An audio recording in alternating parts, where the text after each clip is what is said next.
ಗುರುರ್ಬ್ರಹ್ಮ ಗುರುರ್ವಿಷ್ಣು ಗುರುರ್ದೇವೋ ಮಹೇಶ್ವರಃ ಗುರುಃ ಸಾಕ್ಷಾತ್ ಪರಂ ಬ್ರಹ್ಮ ತಸ್ಮೈ ಶ್ರೀ ಗುರವೇ ನಮಃ. ಓಂ ನಾರಾಯಣ ನಾರಾಯಣ.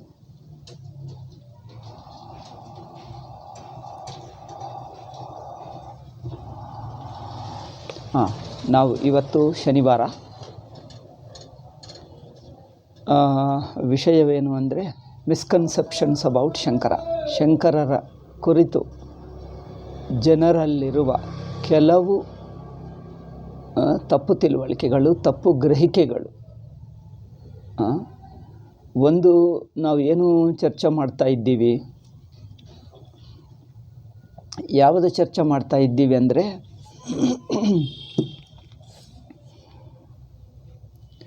ಅದ್ವೈತ ಆ್ಯಂಡ್ ಅದ್ವಯ ಎಂಬ ಮಾತುಗಳು. ಇದನ್ನು ಹೇಳಿದ್ದಿನ ಐ ಥಿಂಕ್ ಹೇಳಲಿಲ್ಲ ಅನಿಸುತ್ತೆ. ಹೇಳಬೇಕು ಅಥವಾ ಇನ್ನೊಂದು ಮುಂದಿನದು ಹೇಳುವುದ? ಐ ಥಿಂಕ್ ಇದೇ ಅನಿಸುತ್ತದೆ.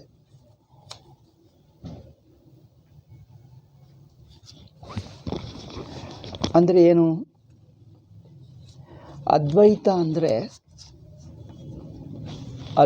ಅಂದರೆ ಏನರ್ಥ? ಅದ್ವೈತ ಅಂದರೆ ಜನರು ತಿಳ್ಕೊಂಡ ತಪ್ಪು ತಿಳುವಳಿಕೆ ಏನಂದರೆ ಜೀವಬ್ರಹ್ಮರು ಒಂದೇ ಎಂಬುದೇ ಅದ್ವೈತ. ಜೀವಬ್ರಹ್ಮರ ಏಕತ್ವವೇ ಅದ್ವೈತ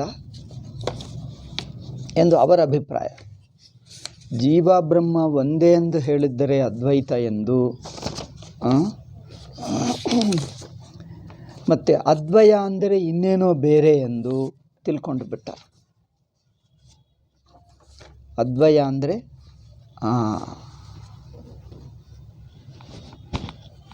ಜೀವಬ್ರಹ್ಮರು ಒಂದಾಗುವುದು ಅದ್ವೈತವೆಂದು, ಅದ್ವಯ ಅಂದರೆ ಬೇರೆ ಎಂದು ಹೀಗೆ ಏನೇನೋ ಅರ್ಥ ಮಾಡಿದ್ದಾರೆ ಅಲ್ಲವೇ? Supposed by them to Buddhistic term borrowed by the incorporated in Vedanta. Advaita has been restricted. ಅದು ಕರೆಕ್ಟ್.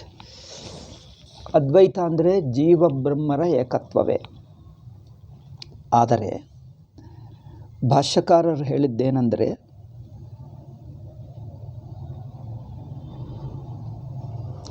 ಅದ್ವೈತ ಅದ್ವಯ ಎರಡೂ ಒಂದೇ. ಭಾಷ್ಯಕಾರರು ಅದ್ವೈತ ಅದ್ವಯ ಅಂದರೆ ಪರಮಾತ್ಮ ಒಂದೇ ತತ್ವ. ಇಲ್ಲಿ ಜೀವಬ್ರಹ್ಮರು ಮಾತ್ರ ಏಕವಾಗುವುದು ಎಂದೇ ಅಲ್ಲ,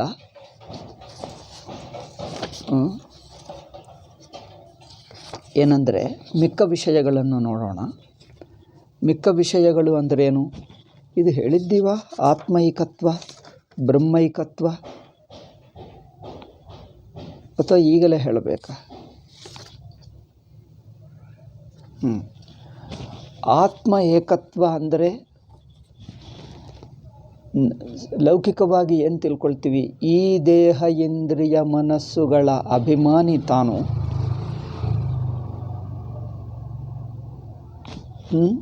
ಆದ್ದರಿಂದ ಎಲ್ಲ ದೇಹಗಳಲ್ಲಿ ಇರುವುದು ಒಂದೇ ಆತ್ಮ. ಅದು ಬೇಕು. ಎಲ್ಲ ದೇಹಗಳಲ್ಲಿ ಇರುವಂಥ ಆತ್ಮ ಒಂದೇ.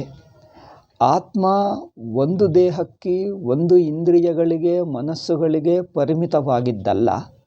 ಆತ್ಮ ಅಂದರೆ ಅರಿವು, ಚೈತನ್ಯ ಆತ್ಮ ಎಲ್ಲರ ದೇಹದಲ್ಲಿ, ಎಲ್ಲರ ಮನಸ್ಸಿನಲ್ಲಿ, ಎಲ್ಲರ ಇಂದ್ರಿಯಗಳಲ್ಲಿ ಇರುವ ಅರಿವು ಒಂದೇ. ಆ ದೇಹ, ಈ ದೇಹ, ಇಂದ್ರಿಯಗಳಲ್ಲಿರುವಂಥದ್ದೆಲ್ಲ ಅರಿವು ಒಂದೇ. ಅಂದರೆ ಕನಸಿನಲ್ಲಿ ಎಷ್ಟು ಜೀವರಿದ್ದಾರೋ ಅವೆಲ್ಲರ ಸಾಕ್ಷಿ ಒಬ್ಬನೇ ಅಲ್ಲವೇ? ಕನಸಿನಲ್ಲಿ ಎಷ್ಟು ಜೀವರಿದ್ದಾರೋ ಆ ಎಲ್ಲರ ಜೀವರಿಗಿರುವ ಆತ್ಮ ಒಂದೇ, ಒಬ್ಬನೇ ಆತ್ಮ, ಅದು ಸಾಕ್ಷಿ. ಹಾಗೆ ಆತ್ಮ ಏಕತ್ವ ಅಂದರೆ ಅನೇಕ ಆತ್ಮಗಳಿಲ್ಲ ಎಂದು ಒಂದರ್ಥ ಅದ್ವೈತ ಅಂದರೆ. ಇನ್ನೊಂದಂದರೆ ಜಗತ್ತುಕ್ಕೆ ಕಾರಣ ಯಾವುದು? ಜೀವಬ್ರಹ್ಮರ ಏಕತ್ವ. ಜಗತ್ತುಕ್ಕೆ ಯಾವುದು ಕಾರಣವೋ ಅದೇ ತಾನು. ಅಂದರೆ ತಾನು ಯಾವ ಅರಿವಾಗಿದ್ದೀನೋ ಇಡೀ ಜಗತ್ತಿನ ಸ್ವರೂಪ ಅರಿವಾಗುವುದು ಅದೇ. ಇನ್ನೊಂದು ಅದ್ವೈತ ಏನಂದರೆ ಕಾರ್ಯಕಾರಣದ ಅದ್ವೈತ. ಪರಮಾತ್ಮ ಜಗತ್ತು, ಪರಮಾತ್ಮನಿಂದ ಜಗತ್ತು ಹುಟ್ಟಿತ ಅಂದರೆ ಜಗತ್ತಿನ ದೃಷ್ಟಿಗೆ ಪರಮಾತ್ಮ ಕಾರಣವಾಗುತ್ತಾನೆ. ಅಂದರೆ ಸಗುಣ ಬ್ರಹ್ಮ ನಿರ್ಗುಣ ಬ್ರಹ್ಮದ ಏಕತ್ವ, ಕಾರ್ಯಕಾರಣದ ಏಕತ್ವ, ಅನೇಕ ಜೀವರ ಏಕತ್ವ, ಜೀವ ಬ್ರಹ್ಮರ ಏಕತ್ವ, ಈ 4 ಬಗೆಯಾದ ಏಕತ್ವಗಳು ಒಂದೇ. ಅದ್ವೈತ ಅಂದರೆ ಈ 4 ಬಗೆಯಾಗಿಯೂ ಹೇಳ್ತಾರೆ. ಈಗ ಮತ್ತೊಂದು ಸಲ ಹೇಳ್ತೀನಿ, ನೆನಪಿಟ್ಕೊಂಡು. ಜೀವ ಬ್ರಹ್ಮ ಒಂದೇ ಎನ್ನುವುದು ಅದೊಂದು ಅದ್ವೈತ. ಇದು 4 ಬೇರೆ ಅಲ್ಲ, ಎಲ್ಲವೂ ಒಂದೇ. 4 ಬಗೆಯಾಗಿ ಹೇಳುವುದು. ಜೀವ ಬ್ರಹ್ಮ ಒಂದೇ, ಅಥವಾ ಎಲ್ಲರ ಆತ್ಮ ಒಂದೇ ಆತ್ಮ, ಇದು 2ನೇ ಜೀವ. 3ನೇದೇನೆಂದರೆ ಕಾರ್ಯಕಾರಣ, ಜಗತ್ತು ಬ್ರಹ್ಮ,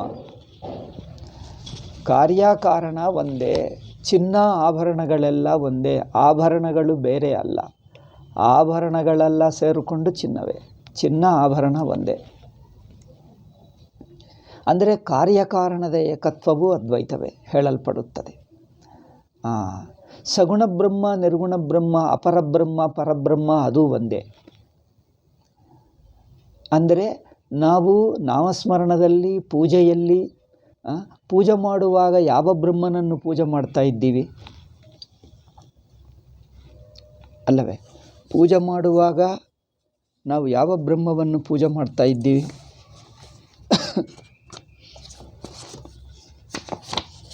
ಎಲ್ಲಿಟ್ಟೆ? ನನ್ನ ಪೇಪರೇ ಇಲ್ಲ.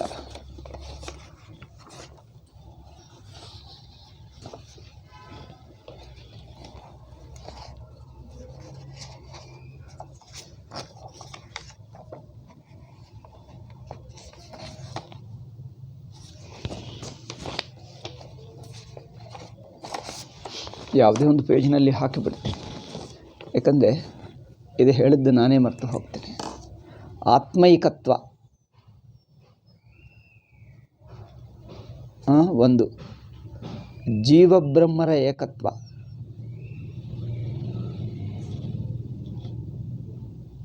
ಎರಡನೆಯದು.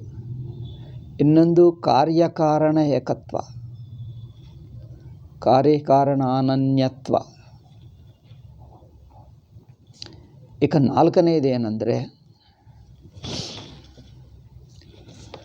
ಕರ್ಮಕಾಂಡ, ಅದೇ ಸಗುಣ ನಿರ್ಗುಣ ಬ್ರಹ್ಮ ಏಕತ್ವ.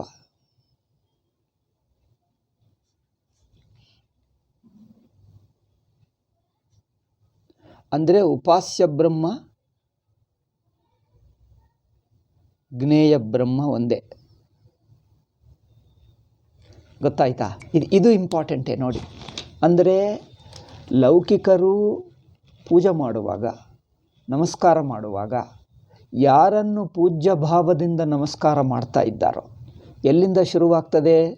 ನಿಮ್ಮ ತಾಯಿ ತಂದೆಗೂ ನಮಸ್ಕಾರ ಮಾಡ್ತೀರಿ, ಗುರುಗಳಿಗೆ ಮಾಡ್ತೀರಿ, ಮಂದಿರದಲ್ಲಿ ಮಾಡ್ತೀರಿ, ಹಬ್ಬದಲ್ಲಿ ಮಾಡ್ತೀರಿ, ಗಣಪತಿ ಹಬ್ಬದಲ್ಲಿ ಮಾಡ್ತೀರಿ, ಇನ್ನು ಯಾವುದೇ ಆಗಲಿ ಗೌರಿ ಹಬ್ಬದಲ್ಲಿ ಮಾಡ್ತೀರಿ. ನೀವು ಯಾವುದೇ ಪೂಜೆ ಮಾಡಲಿ, ಸತ್ಯನಾರಾಯಣ ಪೂಜೆ ಮಾಡಲಿ, ಯಾವುದೇ ಮಾಡಲಿ, ವಿವಿಧ ಹಬ್ಬಗಳು, ಶಿವರಾತ್ರಿಗೆ ಮಾಡಲಿ, ಈಗ ದಸರಾ ನವರಾತ್ರಿಗೆ ಮಾಡಲಿ, ಶ್ರೀರಾಮನವಮಿಗೆ ರಾಮಚಂದ್ರನಿಗೆ ಮಾಡಲಿ, ಕೃಷ್ಣಾಷ್ಟಮಿಗೆ ಕೃಷ್ಣನಿಗೆ ಮಾಡಲಿ, ಇಷ್ಟೆಲ್ಲ ದೇವರಿಗೆ ಆರತಿ ಮಾಡ್ತೀರಿ, ಪೂಜೆ ಮಾಡ್ತೀರಿ, ನಮಸ್ಕಾರ ಮಾಡ್ತೀರಿ, ತೀರ್ಥಯಾತ್ರೆ ಮಾಡ್ತೀರಿ. ಇದೆಲ್ಲ ಕರ್ಮಕಾಂಡದಲ್ಲಿ ಅಷ್ಟೇ ಅಲ್ಲ, ನವಗ್ರಹಗಳಲ್ಲಿ ಆಯಾ ಗ್ರಹದೋಷವಿದ್ದರೆ, ಕುಜದೋಷ, ಏನದು ಯಾವುದೋ ಶನಿಗೆ ನಮಸ್ಕಾರ ಜನರು ಮಾಡ್ತಾರಲ್ಲ, ಶನಿ ದೋಷ ಪರಿಹಾರಕ್ಕೆ ಏನೋ ಮಾಡ್ತಾರೆ. ಗ್ರಹಗಳನ್ನೇ ಮಾಡಲಿ, ನಕ್ಷತ್ರ ದೇವತನೇ ಮಾಡಲಿ, ಸೂರ್ಯನಿಗೆ ಮಾಡಲಿ, ಚಂದ್ರನಿಗೆ ಮಾಡಲಿ, ಇದು ನಕ್ಷತ್ರಗಳಿಗೆ, ಮತ್ತು ತಾಯಿ ತಂದೆಗೆ ಮಾಡಲಿ, ಗುರುಗಳಿಗೆ ಮಾಡಲಿ, ಇದು ಅಷ್ಟೇ, ಅವತಾರಕ್ಕೆ ಮಾಡಲಿ. ಅಂದರೆ ಕರ್ಮಕಾಂಡದಲ್ಲಿ ಯಾರ್ಯಾರನ್ನು ಪೂಜೆ ಮಾಡ್ತೀವೋ, ಉಪಾಸನಾ ಕಾಂಡದಲ್ಲಿ ಯಾವ ಮಂತ್ರ ದೀಕ್ಷೆ ತಗೊಂಡು ಜಪ ಧ್ಯಾನ ಪೂಜಾ ಆರಾಧನೆಗಳು ಮಾಡ್ತೀವೋ, ನಾಮಸ್ಮರಣ ಮಾಡ್ತೀವೋ, ಮಂತ್ರ ಮಾಡ್ತೀವೋ, ಮತ್ತು ತತ್ವ ವಿಚಾರದಲ್ಲಿ ಯಾರನ್ನು ತಿಳ್ಕೊಳ್ತೀವೋ, ಅಂದರೆ ಉಪಾಸ್ಯ ಬ್ರಹ್ಮ, ಕರ್ಮಕಾಂಡದಲ್ಲಿ ಪೂಜಿತ ಬ್ರಹ್ಮ, ಪೂಜ್ಯ ಅಂದರೆ ಪೂಜೆ ಮಾಡಿರುವ, ಕರ್ಮದಲ್ಲಿ ಪೂಜೆ ಮಾಡಿರುವ ಪರಮಾತ್ಮ, ಉಪಾಸಕರು ಉಪಾಸನ ಮಾಡಿರುವ ಪರಮಾತ್ಮ ಮಾನಸಿಕವಾಗಿ. ಅಂದರೆ ಇಷ್ಟ ದೇವತಾ ದರ್ಶನ ಮಾಡ್ಕೊಳ್ತಾರೆ ನೋಡಿ, ಸಗುಣ ಸಾಕಾರ ಬ್ರಹ್ಮ ದರ್ಶನ. ಅಥವಾ ಜ್ಞಾನಿಗಳು ತಿಳ್ಕೊಂಡಿರುವ ಬ್ರಹ್ಮ, ಜ್ಞಾನದಿಂದ ತಿಳ್ಕೊಂಡಿರುವ ಬ್ರಹ್ಮ. ಈ ಮೂರು ಬ್ರಹ್ಮಗಳು ಬೇಡ. ತತ್ವಜ್ಞಾನಿ ವೇದಾಂತದಲ್ಲಿ ಯಾವ ಬ್ರಹ್ಮವನ್ನು ತಿಳ್ಕೊಂಡಿದ್ದೀರೋ ಅದೇ ಬ್ರಹ್ಮವನ್ನು ಸಗುಣವಾಗಿ ಅವತಾರ ಪುರುಷರಾಗಿ ಅವತಾರದಲ್ಲಿ ಪುರಾಣಗಳಲ್ಲಿ ಹಬ್ಬಗಳಲ್ಲಿ ಮಾಡುತ್ತಿದ್ದು, ಅದೇ ಕರ್ಮಗಳಲ್ಲಿ ಪೂಜೆ ಮಾಡುತ್ತಿದ್ದು. ನದಿಗೆ ನಮಸ್ಕಾರ ಮಾಡ್ತಾರೆ, ಅಗ್ನಿಗೆ ನಮಸ್ಕಾರ ಮಾಡ್ತಾರೆ ಅಲ್ಲವೇ? ನದಿಗೆ, ಗಂಗಾ ನದಿಗೆ ನಮಸ್ಕಾರ, ಸ್ತೋತ್ರ ಮಾಡ್ತಾರೆ. ಅಂದರೆ ಯಾವುದೇ ಪರ್ವತಕ್ಕೆ ಮಾಡ್ತಾರೆ, ಹಿಮಾಲಯ ಪರ್ವತಕ್ಕೆ ದೇವರೆಂದು ಮಾಡ್ತಾರೆ. ಹೀಗೆ ಯಾವ ವಸ್ತುಗೆ ಆಕಾರಕ್ಕೆ ಪೂಜೆ ಮಾಡಲಿ, ನಮಸ್ಕಾರ ಮಾಡಲಿ, ವಿಗ್ರಹ ಇಟ್ಟು ಮಾಡಲಿ, ಏನೇ ಮಾಡಲಿ, ಕ್ರಿಯಾರೂಪದಲ್ಲಿ ಪೂಜೆ ಮಾಡಿರುವ ದೇವತಾ, ಉಪಾಸನದಲ್ಲಿ ಭಾವನ ಮಾಡಿರುವ ದೇವತಾ, ವಾಕ್ಕಿನಲ್ಲಿ ಸ್ತೋತ್ರ ಮಾಡಿ ಪ್ರಶಂಸೆ ಮಾಡಿರುವ ದೇವತಾ. ಅಂದರೆ ವಾಕ್ಕಾಯ ಮನಸ್ಸುಗಳು. ಕಾಯ ಅಂದರೆ ಶರೀರ, ವಾಕ್ಕಂದರೆ ಬಾಯಿ, ಮನಸ್ಸು. ಶರೀರದಿಂದ, ಮನಸ್ಸಿನಿಂದ, ಬಾಯಿದಿಂದ ಯಾರ್ಯಾರನ್ನು ನಮಸ್ಕಾರ ಸ್ತೋತ್ರ ಪೂಜಾದಿಗಳು ಮಾಡಿದ್ದರೋ ಅದೆಲ್ಲ ಸಗುಣ ಬ್ರಹ್ಮ. ಮತ್ತೆ ಈಗ ಸ್ವತಃಸಿದ್ಧವಾಗಿರುವ ಎಲ್ಲ ಜಗತ್ತಿಗೆ ಅಧಿಷ್ಠಾನವಾಗಿರುವ ಬ್ರಹ್ಮ ವೇದಾಂತಿಗಳು ತಿಳ್ಕೊಳ್ತಾರೆ. ಇಡೀ ಜಗತ್ತು ಮಿಥ್ಯ ಎಂಬುದು ಜಗತ್ತಿನ ಮೂಲ ಸ್ವರೂಪ, ಅರಿವು ಇರುವಿನ ಸ್ವರೂಪ ಭಾಗ ಸಚ್ಚಿದಾನಂದ ನಿರ್ಗುಣ ಬ್ರಹ್ಮ. ಅದು ನಿರ್ಗುಣ ಅಂದರೆ ವೇದಾಂತಿಗಳು ತಿಳ್ಕೊಂಡಿರುವ ಬ್ರಹ್ಮ. ಅಜ್ಞಾನಿಗಳು ಪೂಜೆ ಮಾಡುತ್ತಿರುವ ಬ್ರಹ್ಮ ಒಂದೇನೋ ಬೇರೇನೋ. ಜನ ಅನ್ಕೊಳ್ತಾರೆ, ನಾವೇ ನಿಜವಾದ ಪರಮಾತ್ಮ ತಿಳ್ಕೊಂಡು. ನೀವು ಮಾಡುತ್ತಿಲ್ಲ ಅಜ್ಞಾನಿಗಳು ಮಾಡಿದ್ದು ಅದೇ, ವ್ಯತ್ಯಾಸ ಇಲ್ಲ ನೋಡಿ. ಅತ್ಯಂತ ಪಾಮರ, ಏನು ಗೊತ್ತಿಲ್ಲದ ಪಾಮರ ನಮಸ್ಕಾರ ಮಾಡಿದ್ದರೆ, ಗೋಡೆ ಇಟ್ಕೊಂಡು ನಮಸ್ಕಾರ ಮಾಡಿ, ಕಲ್ಲು ಇಟ್ಕೊಂಡು ನಮಸ್ಕಾರ ಮಾಡಿದ್ದರೆ ಅದೇ ಪರಮಾತ್ಮಕ್ಕೆ. ಎಷ್ಟು ಚೆನ್ನಾಗಿದೆ ನೋಡಿ ನಮ್ಮ ಶಾಸ್ತ್ರ. ಅತ್ಯಂತ ಅಜ್ಞಾನಿ, ಅತ್ಯಂತ ಪಾಮರ ಯಾರಿಗೆ ನಮಸ್ಕಾರ ಮಾಡಿದ್ದರೋ, ಆರತಿ ಮಾಡಿದ್ದರೋ, ಅಕ್ಷತ ಕೊಟ್ಟರೋ, ನದಿಗೆ ನಮಸ್ಕಾರ ಮಾಡಿದ್ದರೆ, ಕೆರೆಗೂ ಮಾಡಲಿ, ಕಲಶ ಇಟ್ಕೊಂಡು ಮಾಡಲಿ. ನೀವೇನೋ ಕಲಶ ಇಟ್ಟು ಮಾಡ್ತೀರಲ್ಲ, ಅದೇ ಅಂದರೆ ಯಾವ ವಸ್ತುವಿಗೆ ನೀವು ಪೂಜ್ಯ ಭಾವದಿಂದ ನಮಸ್ಕಾರ ಮಾಡಲಿ, ಪ್ರತೀಕ ಯಾವುದೇ ಪ್ರತೀಕ ಇಟ್ಕೊಂಡು ಉಪಾಸನ ಮಾಡಲಿ, ಕರ್ಮವಾಗಿ ಪೂಜ್ಯವಾಗಿ ಮಾಡಲಿ, ಪೂಜೆ ಮಾಡಲಿ, ಅಥವಾ ನಿರ್ಗುಣ ಉಪಾಸನ ಮಾಡಲಿ, ಅದೆಲ್ಲವೂ ಅಥವಾ ವೇದಾಂತಿಗಳು ತಿಳ್ಕೊಳ್ಳಲಿ. ಅಂದರೆ ಕರ್ಮದಲ್ಲಿ ಪೂಜ್ಯ ಅಂದ್ರೇನು? ಪೂಜೆ ಮಾಡಿದ್ದು ಪೂಜ್ಯ. ಮತ್ತು ಉಪಾಸ್ಯದಲ್ಲಿ ವಿಶ್ವರೂಪ ಉಪಾಸನ, ಪ್ರತೀಕ ವಿಶ್ವರೂಪ ಎರಡೂ ಆಗುತ್ತದೆ. ವಿಶ್ವರೂಪನೂ ಅವನೇ, ಪ್ರತೀಕ ರೂಪನೂ ಅವನೇ. ಬಗೆ ಬಗೆಯ ಉಪಾಸನೆಗಳು ಯಾವುದೇ ಆಗಲಿ, ಓಂಕಾರ ರೂಪದಿಂದ ಮಾಡು, ರಾಮನಾಮ ಮಾಡು, ಇನ್ನಿಯೋ ಶಿವನಾಮ ಮಾಡು, ಲಲಿತಾ ಎಂದು ಹೇಳು, ಪಾರಾಯಣ ಮಾಡು, ಯಾವುದೇ ಮಾಡಲಿ, ಕರ್ಮಕಾಂಡ, ಉಪಾಸನಾಕಾಂಡ. ಈಗ ವೇದಾಂತಿಗಳು ತಿಳ್ಕೊಂಡಿರುವ ಜ್ಞಾನಕಾಂಡದಲ್ಲಿ ಹೇಳಿರುವ ಪರಮಾತ್ಮ. ಇಷ್ಟು ದೇವರಿದ್ದಾರಲ್ಲ. ನಮಗೆ ಮೃತ್ಯು ಮಾಡ್ತಾರೆ ಯಮರಾಜ ಅಲ್ಲವೇ ಮೃತ್ಯು. ಇನ್ನು ಏನೋ ಗಂಧರ್ವ ಕಿನ್ನರ ಕೆಂಪುರುಷಾದಿಗಳು ದೇವರಿದ್ದಾರಲ್ಲ. ಯಾರು? ಸ್ವರ್ಗದಲ್ಲಿರುವ ಸ್ವರ್ಗಸ್ಥ ದೇವರು ಅನೇಕರು. ವರುಣ ದೇವತಾ,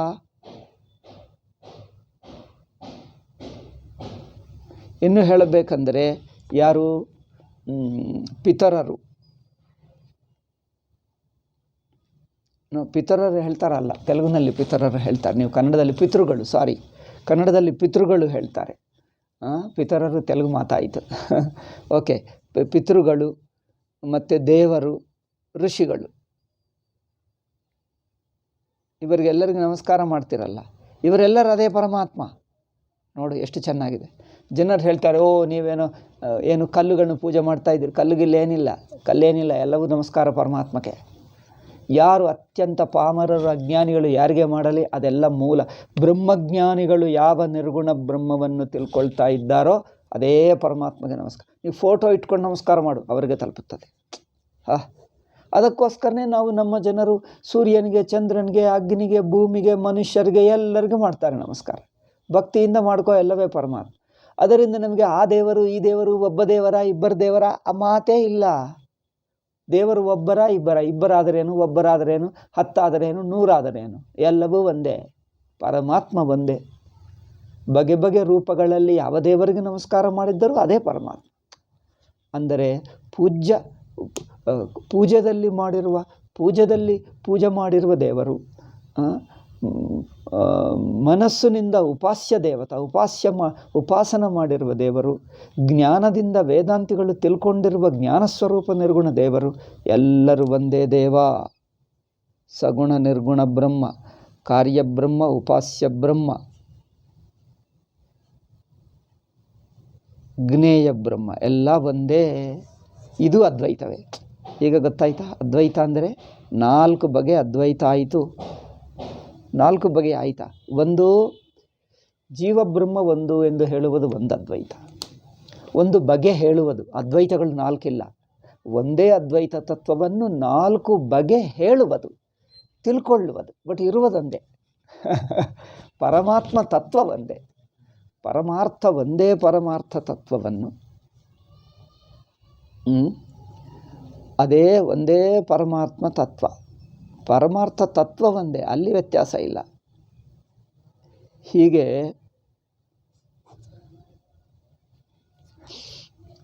ಎಲ್ಲರ ಆತ್ಮ ಒಬ್ಬನೇ ಆತ್ಮ. ನಮ್ಮ ಎಲ್ಲರ ಆತ್ಮ ಒಂದೇ. ನೀನು ನಾನು ಬೇರೆ ಅಲ್ಲ. ಎಷ್ಟು ಚೆನ್ನಾಗಿದೆ ನೋಡಿ. ಸರ್ವಾತ್ಮ, ಎಲ್ಲರ ಆತ್ಮ ಒಂದೇ ಅಂದರೆ ಸರ್ವಾತ್ಮ, ಎಲ್ಲರ ಆತ್ಮ ಒಂದೇ.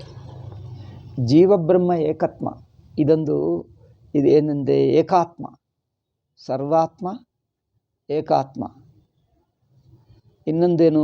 ಕಾರ್ಯಕಾರಣ ಅನನ್ಯತ್ವಕ್ಕೆ ಏನು ಹೇಳ್ತಾರೆ? ಕಾರ್ಯಕಾರಣ ಅನನ್ಯ ಸೃಷ್ಟಿಕರ್ತ. ಸೃಷ್ಟಿಕರ್ತ ಒಂದೇ. ಸೃಷ್ಟಿಕರ್ತ ಒಂದೇ. ಇದು 3ನೇದು ಏಕತ್ವ. 4ನೇದು ಸಗುಣ ನಿರ್ಗುಣ ಬ್ರಹ್ಮ ಒಂದೇ. 4 ಬಗೆಯಾಗಿ ಹೇಳಿರುವ ಒಂದೇ ತತ್ವ. ಅದರಿಂದ ನಾವು ಅದ್ವೈತ ಎಂಬ ಮಾತು ಗೌಡಪಾದರು, ಶಂಕರರು, ಸುರೇಶ್ವರರು ಬಳಸಿದ್ದು ಈ 4ನಲ್ಲಿ ಯಾವ ಅರ್ಥದಲ್ಲಿ ತಗೊಂಡರೂ ಒಂದೇ ಅರ್ಥ. ಇದನ್ನು ಅದ್ವೈತ ಹೇಳಬಹುದು, ಅದ್ವಯ ಹೇಳಬಹುದು, ವ್ಯತ್ಯಾಸವಿಲ್ಲ. ಅದ್ವಯ ಹೇಳಿದ್ದರೂ ಅದ್ವೈತ ಹೇಳಿದ್ದರೂ ಒಂದೇ ಅರ್ಥ. ಆಯಿತಾ? ಈಗ ಹೇಳೋಣ.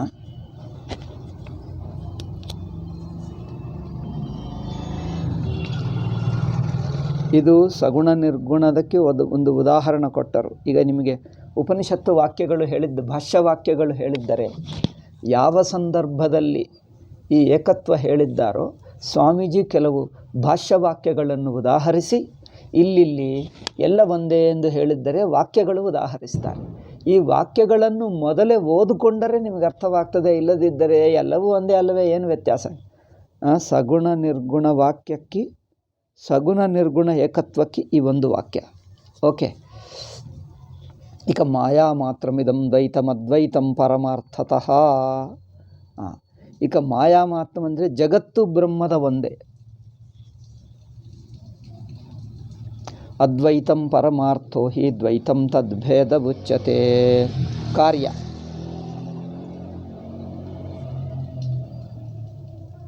ಅಂದರೆ ಕಾರ್ಯಪ್ರಪಂಚವು, ತೋರುವ ಕಾರ್ಯಪ್ರಪಂಚವೆಲ್ಲ ಒಂದೇ ಅದ್ವೈತಂ ಬ್ರಹ್ಮ.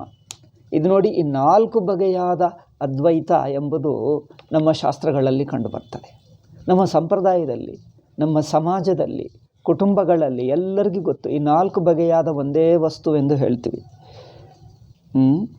One whole chapter. He is also careful to use the words Advaita and Advaya in their primary sense in this very chapter.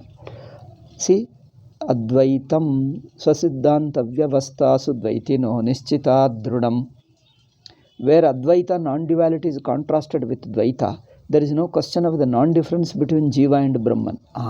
ಇಲ್ಲಿ ನೋಡಿ, ಇದು ಜೀವ ಬ್ರಹ್ಮರ ಏಕತ್ವ. ಅದ್ವಯಂಚದ್ವಯಾಭಾಸಂ ಮನಸ್ವಪ್ನೇನ ಸಂಶಯಃ, ಅದ್ವಯಂಚದ್ವಯಾಭಾಸಂ ತಥಾ ಜಾಗ್ರನ್ನ ಸಂಶಯಃ. ದ್ವೈತವು ಅಂದರೇನು? ನಾನಾತ್ವವಾಗಿ ತೋರುವುದು. ಪ್ರಪಂಚ ಪಂಚಭೂತಗಳಾಗಿ ತೋರುವುದು, ಸೂರ್ಯ ಚಂದ್ರ ನಕ್ಷತ್ರಗಳಾಗಿ ತೋರುವುದು, ನಾನಾ ಪದಾರ್ಥಗಳು. ಏನು ಪ್ರಪಂಚವು ನಾನಾತ್ವವಾಗಿದೆ ಅಂದರೆ ಹೇಗೆ? ಪ್ರಪಂಚದ ನಾನಾತ್ವ ನೋಡೋಣ. ಒಂದು ಬಗೆಯಾಗಿ ನೋಡಿದ್ದರೆ ಪ್ರಪಂಚ ಏನೆಂದು ತೋರ್ತದೆ? ತ್ರಿಗುಣ, ಸತ್ವಗುಣ, ರಜೋಗುಣ, ತಮೋಗುಣ. ಇದು ಒಂದು ಬಗೆ ನಾನಾತ್ವ. ಇನ್ನೊಂದೇನು? ಪಂಚಭೂತಗಳು, ಇನ್ನೊಂದು ನಾನಾತ್ವ. ಆಯಿತಾ? ಮತ್ತು ಇನ್ನೊಂದು ನಾನಾತ್ವವೇನು? ನದಿ ಪರ್ವತ ವನ, ನದಿ ಪರ್ವತ ವನ, ಇನ್ನೇನಪ್ಪ, ಇನ್ನೊಂದು ಗ್ರಹ ನಕ್ಷತ್ರ.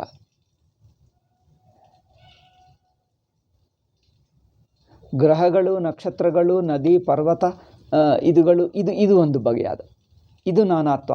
ಇದೆಲ್ಲವೂ ಒಂದೇ. ಇಷ್ಟು ಬಗೆಯಾಗಿ ತೋರುವ ಜಗತ್ತು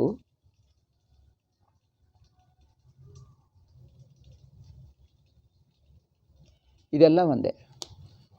ಅಂದರೆ ಅದ್ವಯಂಚ ದ್ವಯಾಭಾಸಂ ಮನಸ್ವಪ್ನೇನ ಸಂಶಯ. ದ್ವಯಾಭಾಸಂ ಅಂದರೆ ದ್ವೈತವು ನಾನಾತ್ವವು ಕೇವಲ ಆಭಾಸ, ಕನಸಿನಲ್ಲಿ ತೋರುವ ಹಾಗೆ ಅಲ್ಲವೇ?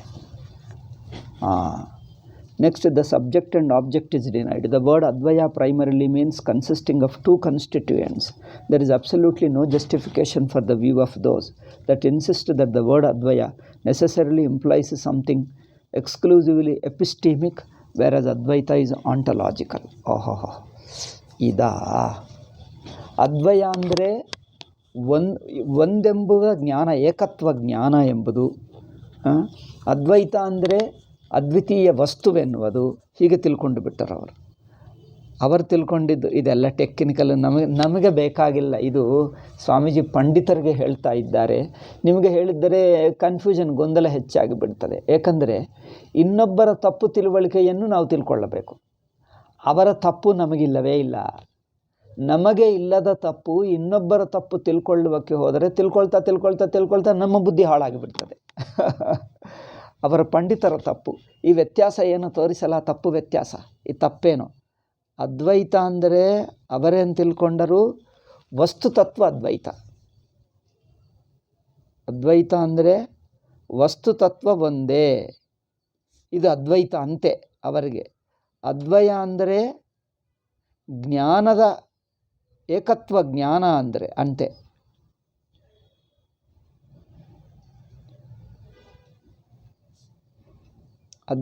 ಅಂದರೆ ಏನು ವ್ಯತ್ಯಾಸ? ನಮಗೆ ಎರಡೂ ಒಂದೇ, ಅದರಿಂದ ನಮಗೇನು ವ್ಯತ್ಯಾಸ ಆಗ್ತಾನೆ ಇಲ್ಲ. ನಮಗೆ ಎರಡೂ ಒಂದೇ. ಅದ್ವಯ ಎಂದರು, ಅದ್ವೈತ ಹೇಳಿದರು ಒಂದೇ ಅರ್ಥ.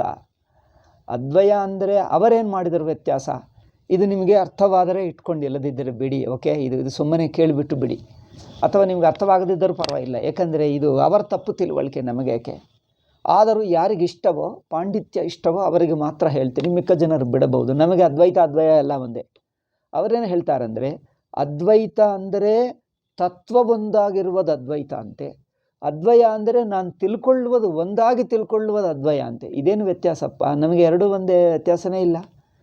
ಅದ್ವೈತ ಇರುವ ತತ್ವವೋ ಜ್ಞಾನವೂ ಅದ್ವೈತವೇ ಅಂದರೆ ಅದು ಬೇರೆ ಅಂತೆ. ಇದೆಲ್ಲ ಅವರ ಸುಳ್ಳು, ಅವರ ಕಲ್ಪಿತ. Neither the derivation of the words nor usage of authoritative writers justifies this distinction. ಈ ತರಹ ಭೇದ ಮಾಡುವುದಕ್ಕೆ ಅರ್ಥವಿಲ್ಲ. ಸುಮ್ಮನೆ ಅವರು ಇಲ್ಲದೆ ಸಲ್ಲದೆ ಕಲ್ಪಿಸಿದ್ದಾರೆ, ನಮಗೆ ಬೇಡ, ಬಿಟ್ಬಿಡಿ.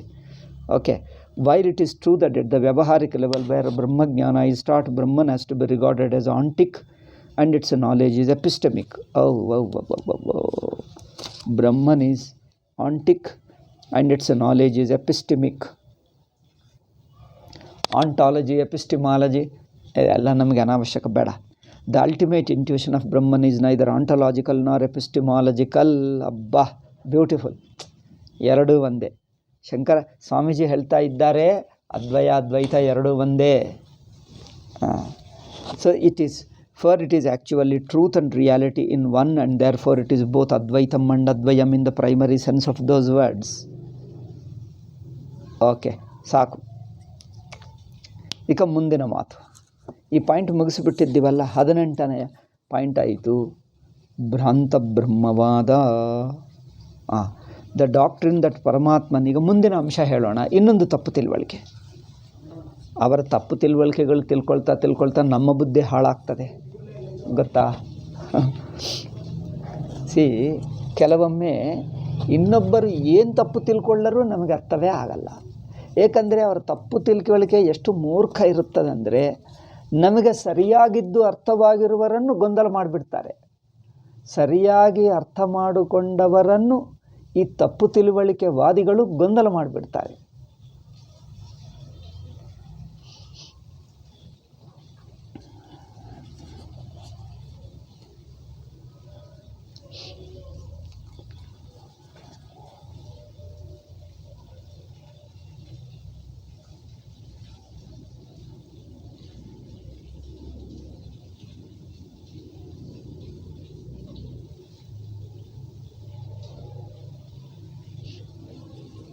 The doctrine that Paramatman, real Atman, should be recognized as Jiva's own self. The recognition of the identity of the individual self with Brahman or the Absolute, and on the basis of this misconception, Shankara has been charged of by some critics with the heresy of preaching the identity of the puny Jiva and the omniscient, omnipotent Ishvara, as well as with the blasphemy of imputing delusion to Brahman. ಅಮ್ಮಯ್ಯ. ಇದು ಅಕಾಡೆಮಿಷನ್ಸು ಮಾಡಿರುವ ತಪ್ಪಲ್ಲ. ಈ ತಪ್ಪು ತಿಳುವಳಿಕೆ ನಮ್ಮವರೇ ಕೆಲವರು ಸಾಂಪ್ರದಾಯಿಕರ ಹೆಸರು ಹೇಳಬಾರದು, ಬೇಜಾರು ಮಾಡ್ಕೊಳ್ತಾರೆ. ಕೆಲವರು ದ್ವೈತಿಗಳು ಮಾಡಿರುವ ತಪ್ಪು ಏನಂದರೆ, ಏನು ತಪ್ಪು ತಿಳುವಳಿಕೆ ಅಂದರೆ, ಇದು ಜೀವನೇ ಈಶ್ವರನಾಗ್ತಾನೆ ಅಂತ.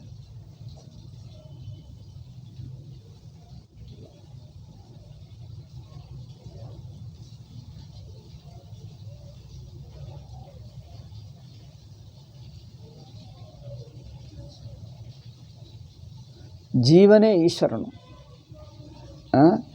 ಈಶ್ವರನೇ ಬ್ರಹ್ಮನೇ ಭ್ರಾಂತಿ ಹೊಂದುತ್ತಾನೆ.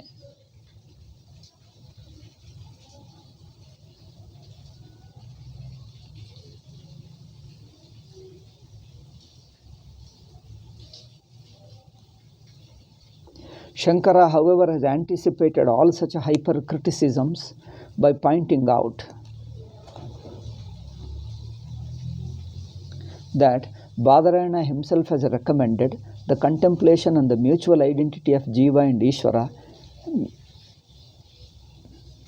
in their transcendental aspects on the strength of Aitareya and Jabala texts. As for the alleged blasphemy, he has clarified his position thus. ಅವರೇನು ಹೇಳ್ತಾರೆ ಗೊತ್ತಾ, ಕೆಲವರು ದ್ವೈತಿಗಳು, ಜೀವನೇ ಈಶ್ವರನಂತೆ. ಈ ಅದ್ವೈತಿಗಳಿಗೆ ನೋಡಿ ಅವ್ರು ಬೈಯುತ್ತಾರೆ ನಮ್ಮನ್ನು. ಅದ್ವೈತಿಗಳಿಗೆ ಜೀವನೇ ಈಶ್ವರ ಅಂತೆ, ಅಂದರೆ ಈಶ್ವರ ಇಲ್ಲ, ನಾನೇ ಈಶ್ವರ. ಅಹಂಕಾರಿಗಳು ಜೀವನನ್ನೇ ಈಶ್ವರ, ನಾನೇ ಈಶ್ವರ ಎಂದು ಹೇಳ್ಕೊಂಡು ಬಿಟ್ಟರು ನೋಡಿ ಜೀವರು. ಯಾರು? ಅದ್ವೈತಿಗಳು ನಾನೇ ಈಶ್ವರ, ಅಹಂ ಬ್ರಹ್ಮಾಸ್ಮಿ ಎನ್ನುವುದನ್ನು ಅದ್ವೈತಿಗಳು ಹೇಳ್ತಾರಂತೆ. ಯಾರು ಹೇಳ್ತಾರೋ ನಮಗೆ ಗೊತ್ತಿಲ್ಲ. ಅದ್ವೈತಿಗಳು ನಾವೇ, ಬಟ್ ನಾವು ಮಾತ್ರ ಹೇಳಲ್ಲ. ಅವರ ಆಕ್ಷೇಪ ಮಾಡುವುದು. ಅದ್ವೈತಿಗಳು ಹೇಳ್ತಾರಂತೆ ಏನೆಂದು, ನಾನೇ ಬ್ರಹ್ಮ,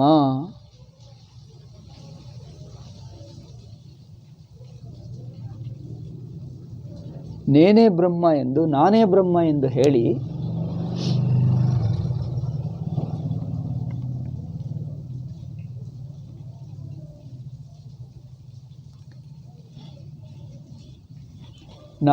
ನಾನೇ ಬ್ರಹ್ಮ ಅಂದರೆ ಈ ಅಜ್ಞಾನಿ ಸಂಸಾರಿ ಅಲ್ಪ ಜೀವನೇ ಪರಮಾತ್ಮ ಆಗ್ತಾನಂತೆ.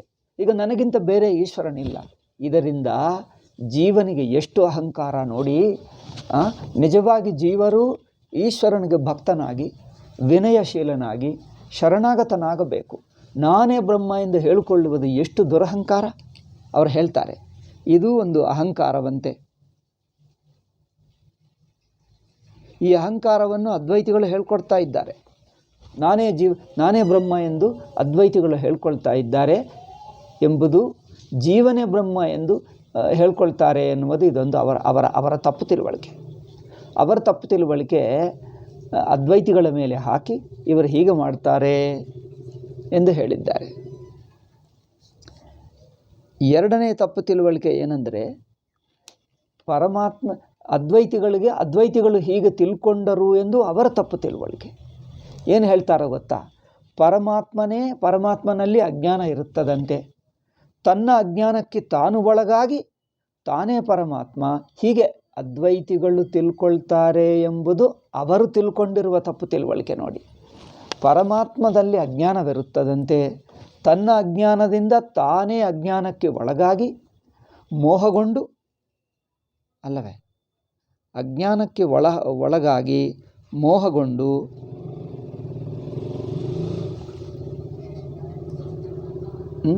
ತಾನು ಜೀವನಾಗ್ತಾನಂತೆ. ಎಷ್ಟೋ ಜನ್ಮಗಳು ಅನುಭವಿಸಿ ಮತ್ತೆ ಜ್ಞಾನ ಪಡ್ಕೊಂಡು ಮತ್ತೆ ತಾನೇ ಬ್ರಹ್ಮ ಎಂದು ತಿಳ್ಕೊಳ್ತಾನಂತೆ. ಇದರಲ್ಲಿ ಅವರ ಆಕ್ಷೇಪವೇನೆಂದರೆ, ಇದು ಏನಪ್ಪ, ಈಶ್ವರ ತನ್ನ ಅವಿದ್ಯದಿಂದ ತನ್ನ ಮಾಯಕ್ಕೆ ತಾನು ಒಳಗಾಗಿ, ಈಶ್ವರ ತನ್ನ ಮಾಯಕ್ಕೆ ತಾನೇ ಒಳಗಾಗಿ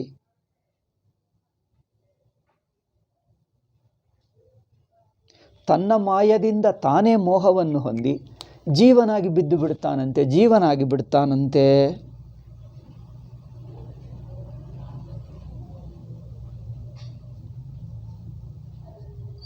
ಈಗ ಹೀಗೆ ತಿಳ್ಕೊಳ್ತಾರೆ, ತನ್ನ ಮಾಯಕ್ಕೆ ಒಳಗಾಗಿ ಈಶ್ವರನೇ ಜೀವನಾಗಿ ಬಿಡ್ತಾನಂತೆ. ಅಯ್ಯಯ್ಯೋ, ಇದು ಏನು ವೇದಾಂತಪ್ಪ ಎಂದು ದ್ವೈತಿಗಳ ಆಕ್ಷೇಪ.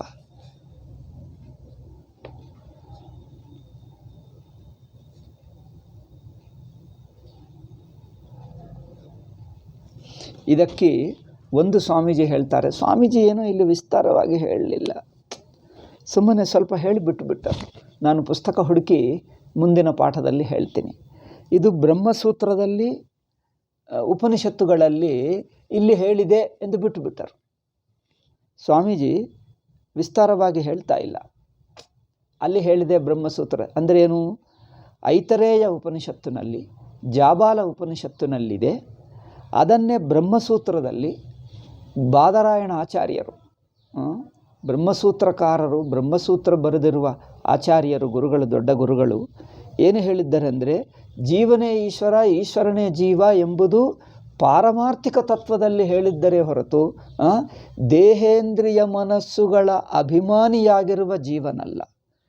ತತ್ವಮಸಿ ಎಂದಾಗ, ನೀನೇ ಬ್ರಹ್ಮ ಎಂದು ಹೇಳಿದಾಗ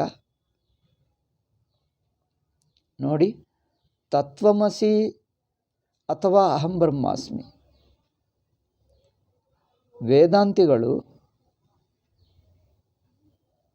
ತತ್ವಮಸಿ ಅಹಂ ಬ್ರಹ್ಮಾಸ್ಮಿ, ನೀನೇ ಬ್ರಹ್ಮ ಎಂದು ಹೇಳಿದಾಗ ಅಥವಾ ಅಹಂ ಬ್ರಹ್ಮಾಸ್ಮಿ ಎಂದು ಹೇಳಿದಾಗ ಜೀವನನ್ನೇ ಪರಮಾತ್ಮ ಎಂದು ಹೇಳುತ್ತಾ ಇಲ್ಲ.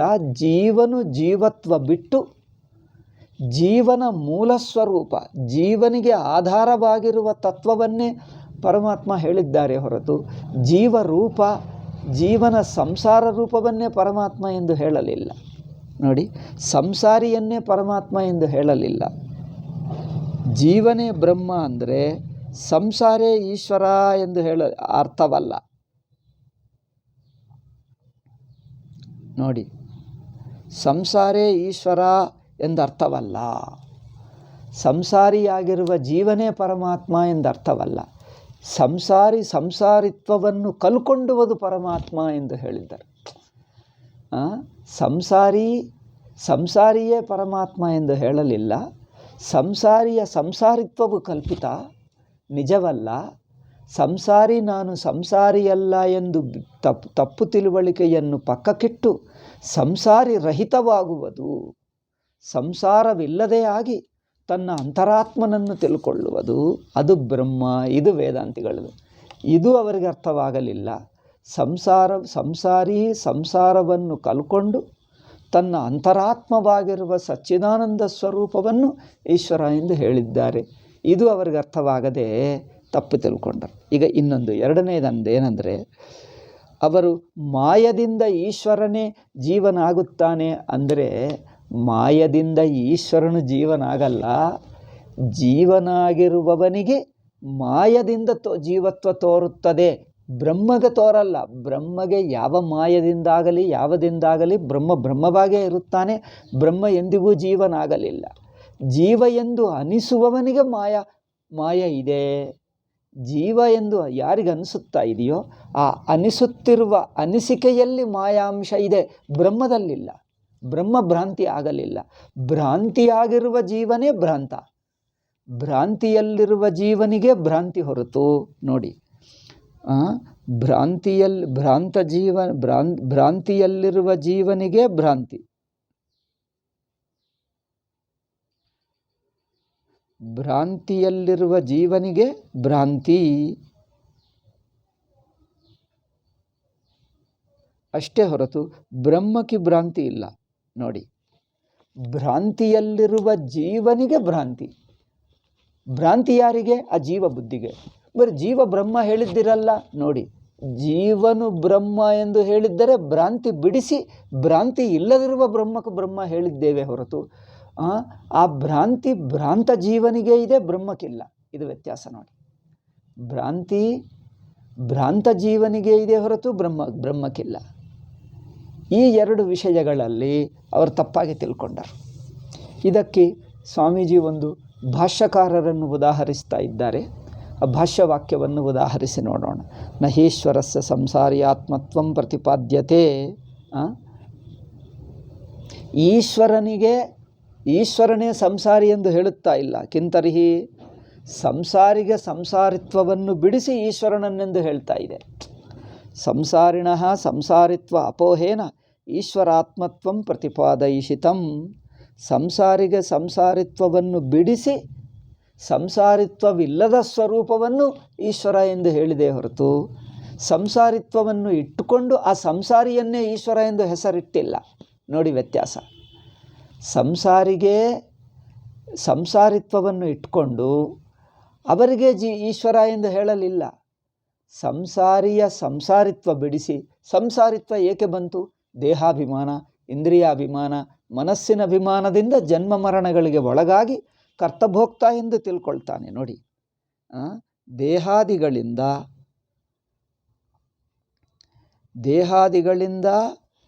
ಜನ್ಮ ಮರಣಕ್ಕೆ ಒಳಗಾಗ್ತಾನೆ,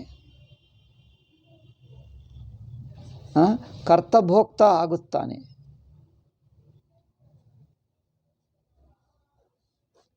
ದೇಹಾದಿಗಳಿಂದ ಜನ್ಮ ಮರಣಗಳಿಗೆ ಒಳಗಾಗ್ತಾನೆ, ಕರ್ತಭೋಕ್ತ ಆಗುತ್ತಾನೆ ಅಲ್ಲವೇ? ಕರ್ತ ಅಂದ್ರೇನು? ಕರ್ಮಕ್ಕೆ ಒಳಗಾಗುವುದು. ಭೋಕ್ತ ಅಂದರೆ ಸುಖ ದುಃಖಗಳಿಗೆ ಬಲವಂತವಾಗಿ ಒಳಗಾಗುವುದು. ಈಗ ಇದು ಜೀವಭಾವ, ಇದು ಸಂಸಾರ. ಈ ಸಂಸಾರವನ್ನು ಬಿಡಿಸಿ, ಇದು ಸಂಸಾರವು ನಿಜವಾಗಿ ಇಲ್ಲವಪ್ಪ, ಈ ಸಂಸಾರಿತ್ವ ರಹಿತ ಸ್ವರೂಪವನ್ನು, ಅಂದರೆ ಅವರಿಗೆ ಜನ್ಮ ಮರಣವಿಲ್ಲ, ಕರ್ಮಕ್ಕೆ ಒಳಗಾಗಲ್ಲ, ಸುಖ ದುಃಖಗಳಿಗೆ ಲೋಕಗಳಿಗೆ ಒಳಗಾಗಲ್ಲ, ಪರಿಮಿತ ದೇಹೇಂದ್ರಿಯಗಳಿಲ್ಲ, ಅಂಥ ಸ್ವರೂಪವನ್ನು ಈಶ್ವರ ಎಂದು ಹೇಳಿತೇ ಹೊರತು ಜೀವಭಾವವನ್ನೇ ಈಶ್ವರ ಎಂದು ಹೇಳಲಿಲ್ಲ. ಜೀವಭಾವವನ್ನೇ ಈಶ್ವರ ಎಂದು ಹೇಳಲಿಲ್ಲ. ಜೀವಭಾವವನ್ನು ಬಿಡಿಸಿ, ಜೀವಭಾವವನ್ನು ತೊಲగించి, సంసారిత్వమును తొలగించి బ్రహ్మ అని చెప్తుందే కానీ ಜೀವಭಾವವನ್ನೇ ಇಟ್ಕೊಂಡು ಆ ಜೀವಭಾವಕ್ಕೆ ಬ್ರಹ್ಮ ಎಂದು ಹೇಳಲಿಲ್ಲ. సంసారియన్నే ఈశ్వర ಎಂದು ಹೇಳಲಿಲ್ಲ. సంసారినే ఈశ్వరుడు అని చెప్పలేదు. సంసారిత్వము వదిలిపోగా మిగిలినటువంటి స్వరూపాన్ని బ్రహ్మ అంటుంది. ಅಂದರೆ ಸಂಸಾರ ಜೀವಭಾವವು ಬಿಟ್ಟಿರುವಾಗ ಯಾವುದು ಜೀವಭಾವರಹಿತವಿದೆಯೋ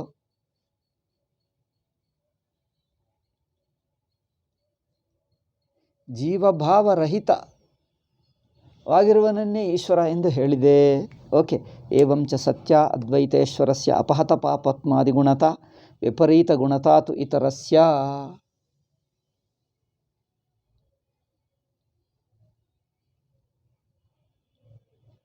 ಆದ್ದರಿಂದ ಪರಮಾತ್ಮ ಪುಣ್ಯಪಾಪಾದಿಗಳಿಲ್ಲದವನು, ಜನ್ಮ ಮರಣಗಳಿಲ್ಲದವನು. ಇದು ಪರಮಾತ್ಮನ ನಿಜ ಸ್ವರೂಪ. ಪರಮಾತ್ಮಗೆ ಪುಣ್ಯಪಾಪಗಳಿಲ್ಲ, ಜನ್ಮ ಮರಣಗಳಿಲ್ಲ. ಜನ್ಮ ಮರಣಗಳು ಪುಣ್ಯಪಾಪಗಳಿಲ್ಲದ ಸ್ವರೂಪವಿದೆಲ್ಲ ಅದು ಪರಮಾತ್ಮದ ನಿಜ ಸ್ವರೂಪ. ಆ ಸ್ವರೂಪವನ್ನೇ ಬ್ರಹ್ಮ ಹೇಳಿದ್ದೇವೆ. ಈಗ ಜೀವನಿಗೆ ನಾನು ಸಂಸಾರಿಯಾಗಿದ್ದೇನೆ ಅನಿಸುತ್ತಾ ಇದೆಲ್ಲ, ಆ ಅನಿಸಿಕೆ ತಪ್ಪೇ, ಭ್ರಾಂತಿಯಲ್ಲಿರುವಾಗ ಅನಿಸುತ್ತದೆ ಅಷ್ಟೇ. ಅಂದರೆ ಭ್ರಾಂತಿಯಲ್ಲಿರುವ ಜೀವನೇ ಬ್ರಹ್ಮ ಎಂದಲ್ಲ, ಬ್ರಹ್ಮವೇ ಭ್ರಾಂತಿಗೊಳ್ತಾನೆ ಎಂದ ಅರ್ಥ ತಪ್ಪು. ಭ್ರಾಂತಿಯಲ್ಲಿರುವವನಿಗೆ ಭ್ರಾಂತಿಯ ಹೊರತು ಬ್ರಹ್ಮಕ್ಕೆ ಭ್ರಾಂತಿ ಇಲ್ಲ. ಎರಡನೇ ಅಂಶ ನೋಡಿ, ಭ್ರಾಂತಿಯಲ್ಲಿರುವವನಿಗೆ ಭ್ರಾಂತಿ ಹೊರತು ಬ್ರಹ್ಮಕ್ಕೆ ಭ್ರಾಂತಿ ಅಲ್ಲ. ಬ್ರಹ್ಮ ಎಂದಿಗೂ ಬ್ರಹ್ಮನೇ ಇರುತ್ತಾನೆ. ಬ್ರಹ್ಮ ಎಲ್ಲಪ್ಪಡೂ ಬ್ರಹ್ಮನೇ ಉಂಟಾಡು. ಬ್ರಹ್ಮ ಜಾರಿಪಡಿ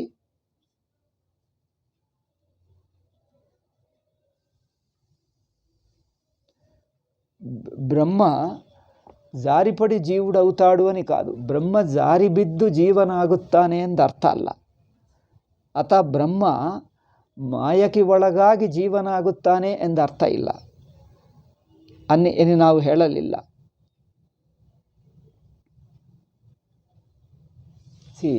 ಉಲ್ಟಾ ಹೇಳುವುದು, ಜೀವನಿಗೆ ಜೀವತ್ವ ತಪ್ಪೆಂದು ತಿಳಿಸಿ ಅವರು ಬ್ರಹ್ಮ ಎಂದು ತಿಳಿಸುವುದೇ ಹೊರತು ಬ್ರಹ್ಮಚಾರಿ ಜೀವನಾಗಿದ್ದಾನೆ ಎಂದು ಇದು ಎಲ್ಲಿ ಹೇಳಲಿಲ್ಲ. ನಾವು ಹೇಳದೇ ಇದ್ದನ್ನು ಅವರು ಸುಮ್ಮನೆ ಕಲ್ಪಿಸಿ ಅಧ್ಯಾರೋಪ ಮಾಡಿ ನಮ್ಮ ಮೇಲೆ ಹೇಳ್ತಾ ಇದ್ದಾರೆ. ಆದ್ದರಿಂದ ಅವರ ತಪ್ಪು ತಿಳುವಳಿಕೆ ಅವರದೇ ಹೊರತು ಶಾಸ್ತ್ರದಲ್ಲಿಲ್ಲ, ಅದ್ವೈತಿಗಳಲ್ಲಿಲ್ಲ. ಆಯಿತಾ? ಈ ಪಾಯಿಂಟು ಒಂದು ಸಾಕು. ಇದು 19ನೆಯ ಪಾಯಿಂಟ್ ಹೇಳಿದ್ದೇವೆ. ಇದು ದ್ವೈತಿಗಳ ಆಕ್ಷೇಪ. ಓಕೆ, ಈಗ ಮುಂದಿಂದು 20ನೆಯ ಪಾಯಿಂಟ್ ಇದೆ. ಪ್ರಪಂಚ ಪರಮಾತ್ಮನ ಏಕತ್ವ. ಇದು ನಂತರ ಹೇಳೋಣ. ಓಕೆ, ಮುಂದಿನದಲ್ಲಿ. ಓಂ ಶಾಂತಿ ಶಾಂತಿ ಶಾಂತಿ. ಹರಿ ಓಂ ಶ್ರೀ ಗುರುಭ್ಯೋ ನಮಃ. ಹರಿ ಓಂ.